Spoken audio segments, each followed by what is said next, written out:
উইন্টারের সময় সন্ধ্যাবেলায় বের হওয়াটা আমার খুবই পছন্দের, তবে খুব বেশি দূরে না, এই আশেপাশে কোথাও চা খাওয়া, রিক্সা দিয়ে ঘোরা, ফুচকা খাওয়া, ফ্রেন্ডদের সাথে একটু আড্ডা দেয়া, এটাই।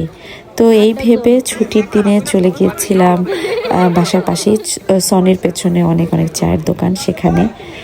তো দৃষ্টি আমাকে নিয়ে গিয়েছিল। আর এই যে আই গট মাই ঝিলিমিলি বেলুন ফ্রম তুহিন।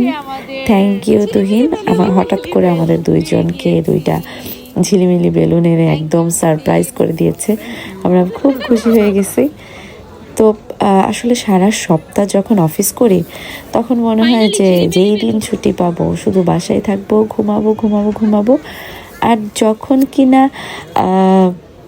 ছুটির দিনটা আসে তখন মনে হয় যে একটাই ছুটির দিন, একটু যদি না ঘুরি, একটু যদি বাইরে না যাই তাহলে কেমন করে হলো। তো এই ভেবে কোথাও না কোথাও আমার যাওয়াই লাগে, হয় শপিংয়ে, নইলে দূরে, নইলে যদি কেউ কোথাও না নেয় তাহলে এই যে চায়ের দোকান বা আশেপাশে কোনো রেস্টুরেন্টে দৃষ্টি নিয়ে যায়। আচ্ছা, মশালাটি খাওয়ার পরে দৃষ্টি আমার জন্য ঠান্ডা ঠান্ডা দই চিড়া নিয়ে আসলো। এটাও মজাই ছিল, কিন্তু লাস্টে এইটা ছিল একদম সব থেকে জোস, লেমন টি। খুবই সুন্দর, ওদের রেকমেন্ডেশনেই এটা খেয়েছি, খুব মজা ছিল, একদম রিফ্রেশিং ছিল। যাই হোক, তারপরে এই যে দৃষ্টিকে বিল দিতে পাঠাইছি, আরও এই যে এরকম ফান করা শুরু করছে। এটা হচ্ছে আড্ডা জোন, সনির ঠিক পেছনে। তারপরে যে বাড়ি চলে আসলাম একটু ঢং করতে করতে।